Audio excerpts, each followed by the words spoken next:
అందరికీ నమస్కారం అండి. నేను మీ Shastri. Trading marathon Telugu videos చూస్తున్నందుకు చాలా థాంక్స్ అండి. ఇవాళ నేను స్టడీ చేస్తున్న ఒక స్టాక్ గురించి మాట్లాడుతూ, మార్కెట్‌లో మరికొన్ని ఇంపార్టెంట్ స్టాక్ అప్డేట్స్ ఉన్నాయండి. వాటి గురించి కవర్ చేస్తాను.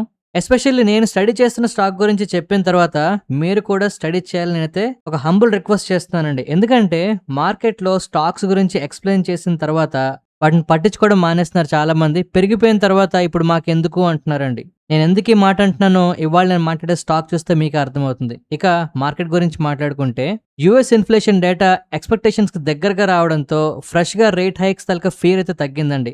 వాల్ స్ట్రీట్ అవ్వచ్చు, ఏషియన్ మార్కెట్స్ అవ్వచ్చు కాస్త పాజిటివ్‌గా ఉన్నాయి. కానీ యూఎస్ ఇరాన్ టెన్షన్‌కి సంబంధించి ఇరాన్‌పై ఇండెఫినిట్ నేవల్ బ్లాకేడ్ థ్రెట్ కారణంగా క్రూడ్ ఆయిల్ మళ్ళీ పెరుగుతోందండి. ఇది ఇండియాకి మేజర్ నెగెటివ్ పాయింట్. ఇక ఇండియన్ మార్కెట్ మార్నింగ్‌లో 400 పాయింట్లు పడిపోయిందండి. ఆఫ్‌కోర్స్ ఇది సెన్సెక్స్.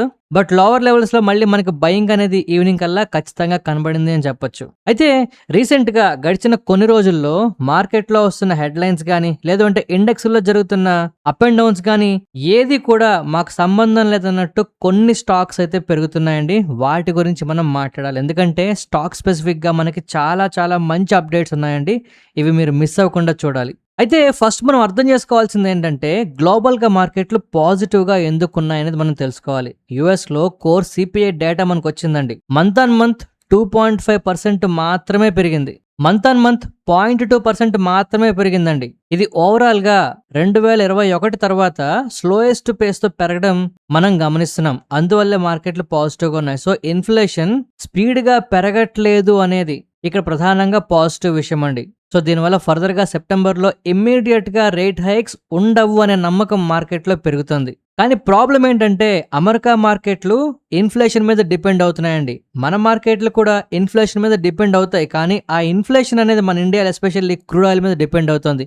ఈ క్రూడ్ ఆయిల్ ప్రస్తుతానికి మన ఇండియన్ మార్కెట్లకి నిద్ర పట్టకుండా చేస్తుంది. ఎందుకంటే యూఎస్ ఇరాన్‌పై చాలా పెద్ద న్యూస్‌లు మళ్ళీ డెవలప్ అవుతున్నాయండి. ఎందుకంటే అమెరికా వాళ్ళు ఇరాన్ మీద ఇండెఫినిట్ నేవల్ బ్లాకేడ్‌ని కొనసాగిస్తాము అని చెప్పి భయపెడుతున్నారు. అంతేకాదండి, మిడిల్ ఈస్ట్‌లో కంపల్సరీగా ఆయిల్ తాలూకా డిస్రప్షన్స్ మళ్ళీ పెరుగుతున్నాయి. సో, లాస్ట్ సెషన్‌లో క్రూడ్ ఆయిల్ ప్రైసెస్ కొంతవరకు తగ్గితే, రీసెంట్ సెషన్‌లో మళ్ళీ కొంతవరకు పెరుగుదల స్టార్ట్ అయిపోయింది. So, whatever it is, short టర్మ్‌లో మనకు వడ్డీ రేట్లు ఇమ్మీడియేట్‌గా పెరిగిపోతాయన్న భయం లేకపోవడం, ఫర్దర్‌గా యూఎస్ తాలూకా సీపీఐ డేటా కూడా మనకి కాస్త సాఫ్ట్‌గానే ఉండడం, మార్కెట్‌లో పాజిటివిటీ కొంతవరకు పుంజుకోవడానికి అవకాశం కనిపిస్తోందండి. బట్ ఇవాళ మార్కెట్ చూసారా అండి? ఇవాళ మార్కెట్ క్లోజింగ్ చూస్తే కేవలం 29 పాయింట్లు మాత్రమే నిన్నటితో కంపేర్ చేస్తే డౌన్ అయ్యి 24,366 దగ్గర క్లోజ్ అయినట్టు కనిపిస్తుందండి.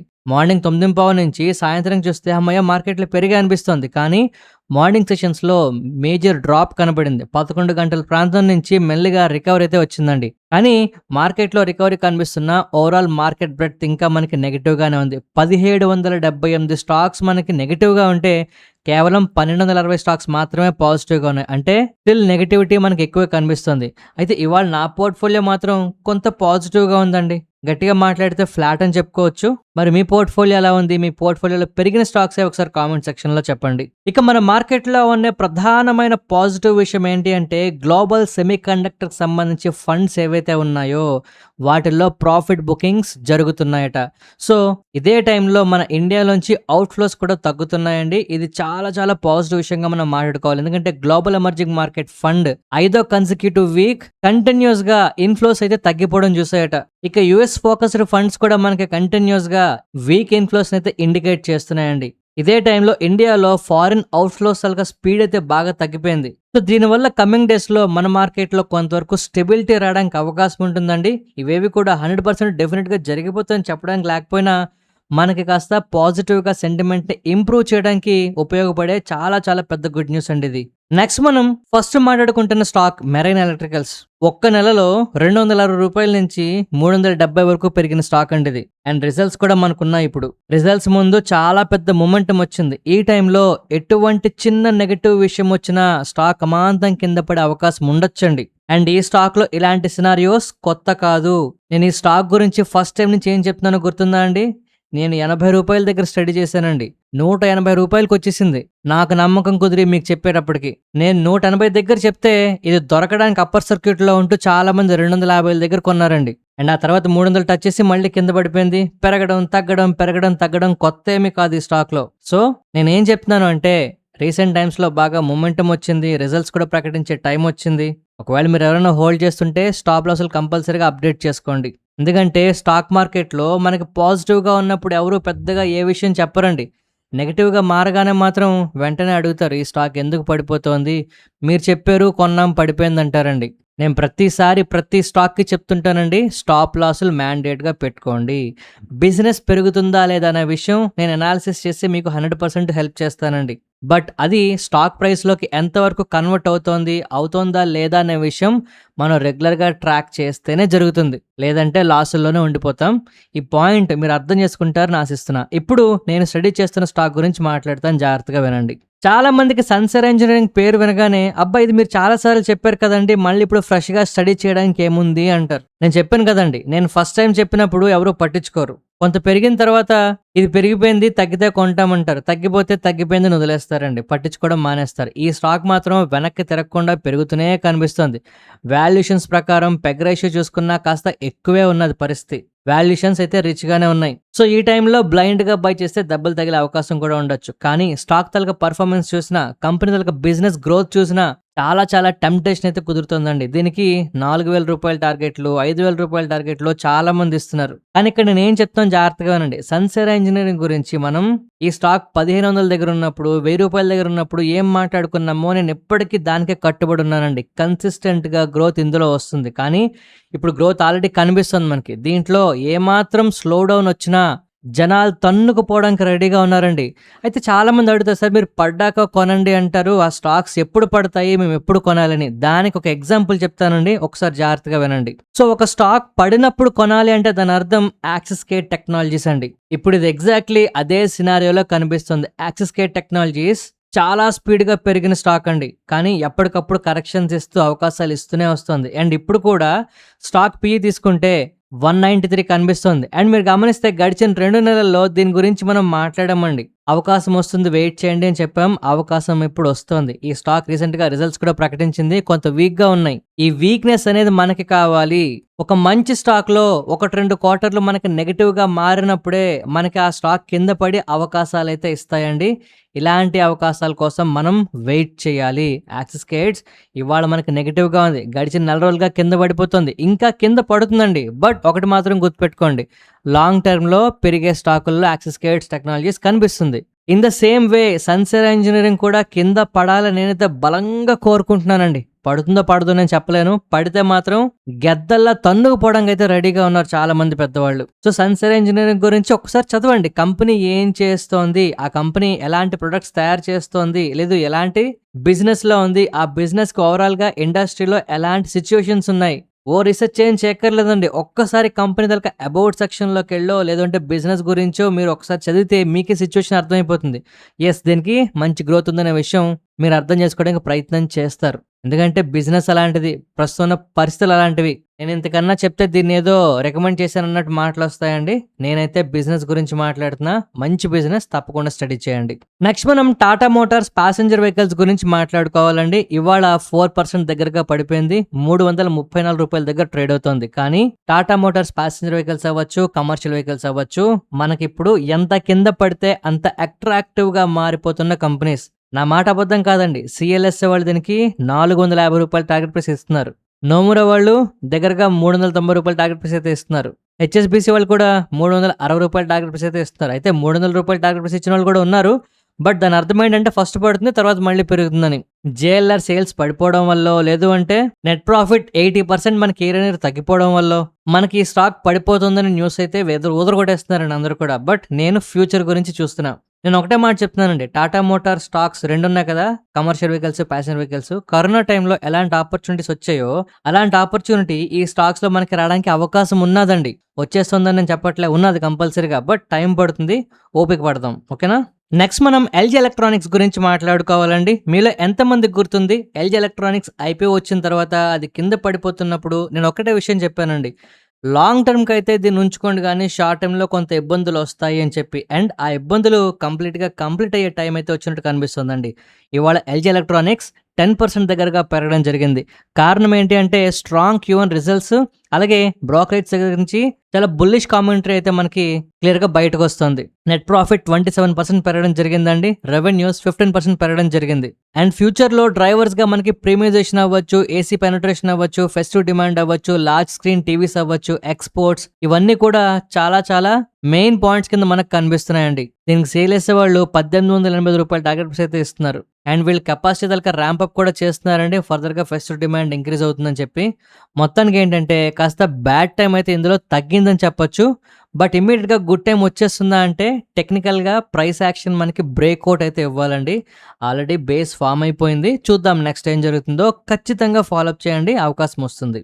నెక్స్ట్ మనం సోలార్ ఇండస్ట్రీస్ గురించి మాట్లాడుకోవాలి. స్టాక్ ప్రైస్ చూసి భయపడిపోవద్దండి. ఇక్కడ ఏం జరుగుతుందో తెలుసుకోండి. ఇలాంటి సినారియోస్ వేరే స్టాక్స్ లో వచ్చినా మీకు అర్థమవుతుంది ఎలా గ్రోత్ ని ఐడెంటిఫై చేయాలనేది. ఇవాళ మనకి ఈ స్టాక్ కాస్త ఫ్లాట్ గా క్లోజ్ అయినట్టు కనిపిస్తుందండి. కారణం ఏంటనేది పక్కన పెడితే రీసెంట్ గా వీళ్ళ నెట్ ప్రాఫిట్స్ 92.7% పెరగడం జరిగిందండి. రెవెన్యూ 71% పెరగడం జరిగింది. అండ్ 21,350 కోట్ల ఆర్డర్ బుక్ అయితే వీళ్ళ దగ్గర రెడీగా ఉంది. వీళ్ళ దగ్గర ఎక్స్పోర్ట్స్ బిజినెస్ 65% ఇయర్ పెరగడం జరిగిందండి.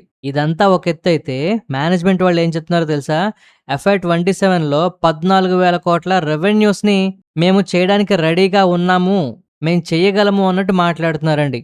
అంటే ప్రాఫిట్ అండ్ లాస్ స్టేట్మెంట్ లో మనం 2026లో అప్రాక్స్ గా మనం 9,800 చూస్తున్నామండి.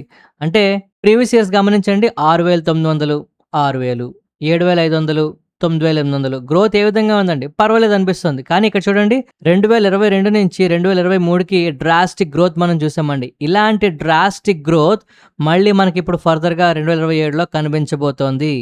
ఇది మనం అర్థం చేసుకోవాలండి. ఇప్పుడు 9,800 కనిపిస్తుంది, కానీ 2027లో 14,000 కోట్లు అని చెప్పి మాట్లాడుతున్నారు. సో ఈ డిఫరెన్స్ కనుక మనం ఐడెంటిఫై చేయగలిగితే ఈ స్టాక్ ప్రైస్ పక్కన పెట్టేయండి. ఇలాంటి సినారియో వేరే స్టాకుల్లో కూడా మనకి కనిపిస్తుంది. అప్పుడు మనం మిస్ అవ్వకుండా ఉంటామండి. సో స్టాక్ ప్రైస్లు లేదు అంటే ఇన్ని స్టాక్స్ ఎందుకు, 20 స్టాక్స్ చెప్పుకుంటే సరిపోదా అనే ఆలోచన నుంచి మనం బయటకు రావాలి. ఎందుకంటే 20 స్టాక్స్ కొంటే మన జీవితం అయిపోతుందా అండి? అందులో ఏవి పడిపోవా? కొత్త స్టాక్ కొనాలి అంటే అప్పుడు మళ్ళీ నీళ్లు కావాలంటే నువ్వు తవ్వుతామా? సో మనం ముందుగానే స్టాక్స్ని స్టడీ చేయడం నేర్చుకోవాలండి. జాగ్రత్తగా అబ్జర్వ్ చేయండి. నెక్స్ట్ మనం వాటెక్ వాబాక్ గురించి మాట్లాడుకోవాలి. ఈ స్టాక్ గురించి చాలా మంది అడుగుతున్నారండి. సరే ఇది కంటిన్యూస్ గా మళ్ళీ కింద పడిపోతుంది అని. మరి పెరిగిన తర్వాత కాస్తైనా కింద పడాలి కదండి. ఓవరాల్ గా ఈ Q1లో 3,400 కోట్ల కన్నా ఎక్కువ ఆర్డర్లు అయితే వీళ్ళకి వచ్చాయండి. అప్రాక్స్ గా 77% ఆఫ్ ద ఆర్డర్స్ అన్ని కూడా ఇంటర్నేషనల్ మార్కెట్స్ నుంచి వచ్చాయి. టోటల్ ఆర్డర్ బుక్ అయితే 18,700 కోట్లు ఉందండి. దీని దానికి మార్కెట్ క్యాప్ కూడా 12,000 కోట్లు అయితే పూర్తిగా లేదు. అంటే మల్టీ ఇయర్ ఎగ్జిక్యూషన్ వీళ్ళ దగ్గర రెడీగా ఉంది. రీసెంట్ గా Q1 ఆపరేటింగ్ ఇన్కమ్ అయితే 20% పెరగడం జరిగిందండి. ఆపరేటింగ్ ప్రాఫిటబిలిటీ మాత్రం కాస్త వీక్ గా ఉంది. ఇది మనకి ఫర్దర్ గా ఇంప్రూవ్ అవ్వాలి. అయితే ఈ వీక్నెస్ కి కారణం ఏంటి అంటే ప్రస్తుతం జరుగుతున్న మార్కెట్లో పరిస్థితులు, గ్లోబల్ గా జియోపాలిటికల్ ఇష్యూస్, చాలా కారణాలు ఉన్నాయండి. కానీ మనం గమనించాల్సింది ఏంటంటే ఈ స్టాక్ ఏ సెక్టార్ లో ఉంది, ఏ థీమ్ లో ఉంది, దానికి గ్రోత్ ఎంత బాగుంది, కంపెనీ దగ్గర ఆర్డర్ బుక్ ఉందా, ఎగ్జిక్యూషన్ చేయగలుగుతుందా, ఇవన్నీ చూస్తే అన్నిటికీ గ్రీన్ టిక్స్ మార్క్స్ పడుతున్నాయండి. బట్ ఓన్లీ ప్రాబ్లం ఏంటంటే జియోపాలిటికల్ ఇష్యూస్ అవ్వచ్చు, లేదు అంటే ఓవరాల్గా వీళ్ళ బిజినెస్లో లంపీనెస్ అవ్వచ్చు. ఎగ్జిక్యూషన్ అనేది వీళ్ళు కరెక్ట్గా చేయగలిగితే దీంట్లో గ్రోత్ కంటిన్యూస్గా మనం చూడడానికి అవకాశం ఉంటుందండి. ఒక్క మాట గుర్తుపెట్టుకోండి, ఈ price action based targets, price action based entries మనం దీంట్లో చూడొచ్చు. ఎందుకంటే ఇది ఫండమెంటల్గా 14-15% గ్రోత్ కంటిన్యూస్గా నమోదు చేస్తూనే వస్తుందండి. అది కంటిన్యూ అవ్వడానికి అవకాశం కూడా కనిపిస్తుంది. నెక్స్ట్ మనం ఎపెక్స్ ఫ్రోజన్ ఫుడ్స్ గురించి మాట్లాడుకోవాలండి. ఇవాళ ఏదో 20% కొట్టిందనో లేదంటే 15% దగ్గర క్లోజ్ అయిందనో నేను చెప్పట్లేదు. మీరు డైలీ చార్ట్ ఓపెన్ చేసి చూస్తే ఇది చాలా చాలా పెద్ద బేస్ని అయితే ఫామ్ చేస్తుందండి. ఇక్కడ ఒకటే మాట చెప్పదలుచుకుంటున్నా, ఇలాంటి బేస్లు బ్రేక్అవుట్ అయ్యాయంటే బాక్సులు బద్దలైపోతాయి అనమాట. అయితే అది బ్రేక్అవుట్ అవుతుందా అవ్వదా అనేది మనం వెయిట్ చేస్తే కానీ చెప్పలేని విషయం. బ్రేక్అవుట్ అయ్యే వరకు, కన్ఫర్మేషన్ వచ్చే వరకు మనం కామ్గా కూర్చోగలగాలి. బట్ రీసెంట్గా ఈ స్టాక్లో పరిస్థితులు అయితే చాలా చాలా మార్పు అయితే చూపిస్తున్నాయండి. రీసెంట్గా వచ్చిన క్వార్టర్లో నెట్ ప్రాఫిట్ 144% పెరగడం జరిగింది. రెవెన్యూస్ కూడా మనకి ఇంకా సపోర్ట్ చేస్తుంటే ఇంకా బాగా పెరిగేదేమో ఈ స్టాక్, ఈ ప్రాఫిట్ బుకింగ్ కూడా వచ్చేది కాదేమో. రెవెన్యూస్ కాస్త ఫ్లాట్గా ఉన్నాయండి. బట్ సీక్వెన్షియల్గా రెవెన్యూస్ మాత్రం 53% అయితే పెరగడం జరిగింది. సో ఇలాంటి సినారియో మనకి నెక్స్ట్ క్వార్టర్లో కూడా రిపీట్ అయింది అనుకోండి, ఇది డైలీ చార్ట్లో చూపిస్తున్న బేస్ బ్రేక్అవుట్ అవడానికి అవకాశం ఉంటుందండి. నేను ముందుగానే చెప్తున్నా, ఇలాంటి బేస్లు ఫామ్ అవుతున్న స్టాక్స్ అన్నిటినీ మీరు వాచ్ లిస్ట్లో పెట్టుకొని ఉంచండి.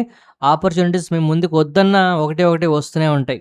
నెక్స్ట్ మనం హోనాసా కన్జ్యూమర్ గురించి మాట్లాడుకోవాలండి. ముందు అపెక్స్ ఫ్రోజన్ ఫుడ్స్ గురించి మాట్లాడుతూ బేస్ బ్రేక్అవుట్స్ ఎలాంటి అవకాశాలు ఇస్తాయో చెప్పడానికి ఎగ్జాంపులే ఈ హోనాసా కన్జ్యూమర్ అండి.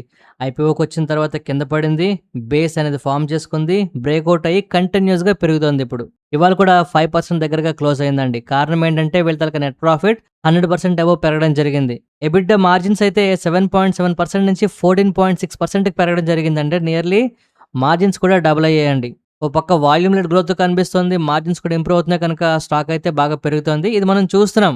లాస్ట్ టైం రిజల్ట్స్ వచ్చినప్పుడు కూడా మాట్లాడుకున్నామండి. ఇది ఖచ్చితంగా మంచి గ్రోత్ ఫేజ్‌లో కనిపిస్తుందని. కాకపోతే ప్రాబ్లమ్ ఏంటి అంటే సీఎల్ఎస్ఏ వాళ్ళు హోల్డ్ అంటున్నారు. జేపీ మోర్గాన్ వాళ్ళు అండర్ వెయిట్ అంటున్నారు. జేపీ మోర్గాన్ వాళ్ళు రూ. 410 టార్గెట్ ప్రైస్ ఇస్తున్నారు. వాల్యుయేషన్స్ ఎక్కువ ఉన్నాయని, ఫర్దర్‌గా లాంగ్ టర్మ్ మార్జిన్‌లో కొంత కాషియస్‌గా ఉండాలని చెప్పి అందరూ నెగెటివ్‌గా మాట్లాడుతున్నారండి.